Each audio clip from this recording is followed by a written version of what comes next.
Let's talk about inflation and what we may and most likely see over the next 3 to 5 years. Please stick around to the end to see where crypto and the stock market will be in the next few years. I have some surprises for you.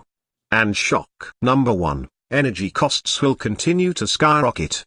Due to supply issues, the Ukraine war, and the sanctions on Russia, we will see a massive hike in fossil fuel prices over the next few years.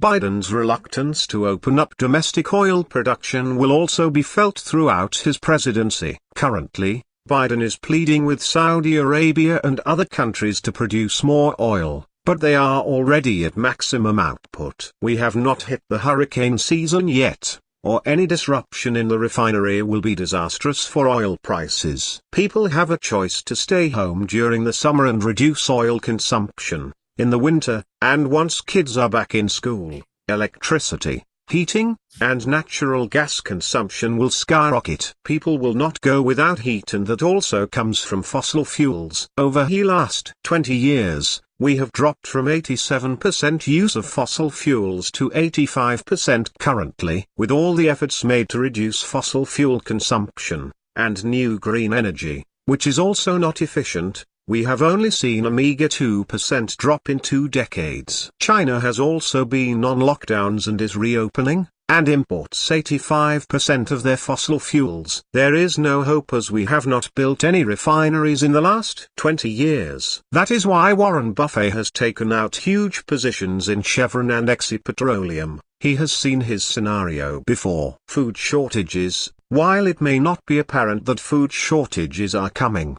it is inevitable. We are currently eating last year's crops. This year, due to fertilizer shortages, and rising prices, the Ukraine war, and high energy costs, production will be way lower. A global food crisis will happen by 2024, but maybe much sooner. Number 2, fertility rates and the decline of the workforce. The baby boomers are retiring, and the current generations will not be able to afford to keep up with inflation once they start dying off. The jobs of the future will entail high skills in manufacturing, technology, and energy. We do not teach these in schools. Number 3, the current and future political environment. Our current president will not last this entire term. I said in a few videos 2 years ago that Harris will be president before his term ends and probably by the end of this current year 2022. He has no idea who or where he is, constantly makes huge mistakes,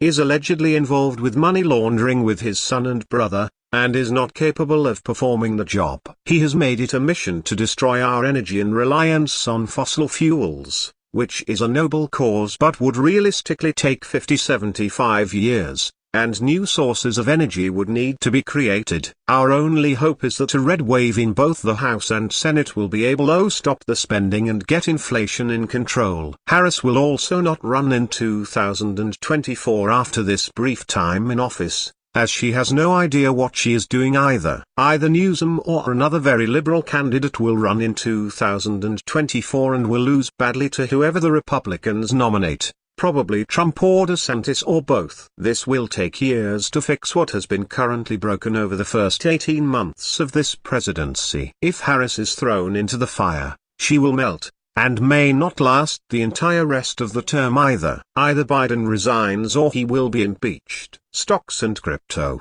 Since cryptocurrency follows the technology sector and the Nasdaq, they will plummet along with the overall stock market like in the 70s. This will be a long recession and will not land softly. Today's CPI data of a rise to 9.1% means the Fed has no idea what it's doing and is behind the ball. They did not act soon enough, they stimulated the economy too long, and continue to want to spend money instead of reading the deficit. This will lengthen out the recovery for years. Michael Burry, the orchestrator of The Big Short, thinks this will happen soon. He is always right but always has the wrong time frame.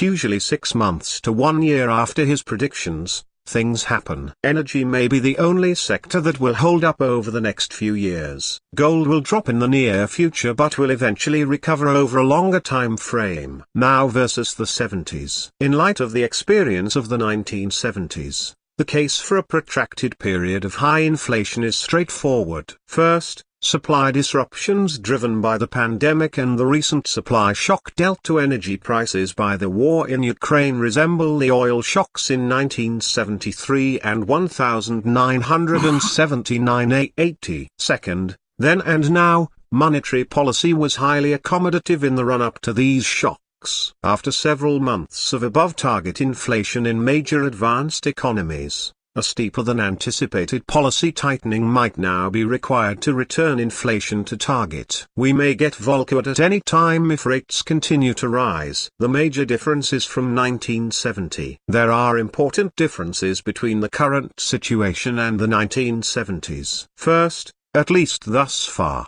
the magnitude of commodity price jumps has been smaller than in the 1970s. In the wake of major oil shocks, oil prices quadrupled from 1973 to 74 and doubled from 1979 to 80. The combination of high inflation with weak economic growth, fueled by repeated supply shocks, gave rise to the phenomenon of stagflation. Today, oil prices are, in real terms, still only around two-thirds of those in 1980 or 2008. But what if I am right about the rising cost of energy?